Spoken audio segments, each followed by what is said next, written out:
Les Bordelais possèdent 6 points de plus que les Rennais, mais la forme actuelle des deux équipes diverge. Les Girondins n'ont pas gagné un seul match au mois de mars avec 2 défaites et 3 nuls consécutifs.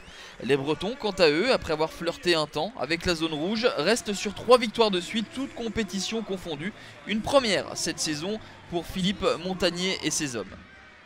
Bordeaux se procure la première situation avec cette frappe de Grégory Sertic, repoussée de façon peu académique par Benoît Costil. Peu de rythme dans cette première période et Bordeaux peut essayer d'opérer en contre. Le ballon dans la profondeur à destination de Guillaume Haro qui remporte son face-à-face devant Benoît Costil. 1-0 pour les Girondins. Deuxième but pour Guillaume Haro sous les couleurs girondines. Une très belle passe décisive de l'Uruguayen Diego Roland dans la course de l'ancien Parisien. Et les Girondins mènent 1-0. Ce sera le score à la pause. Les Rennais, trop timorés, trop attentistes, subissent une nouvelle fois les assauts bordelais.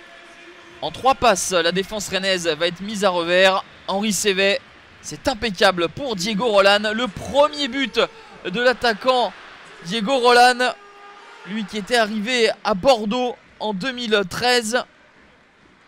Son premier but avec les Girondins permet aux hommes de Francis Gillot de mener 2-0. Mais paradoxalement, Bordeaux va se désunir, lâcher un peu du lest. Et Rennes va en profiter avec ce but de Doucouré, bien servi par Jean de Macoun. Un petit peu plus d'envie et d'abnégation pour Doucouré devant Lucas Orban.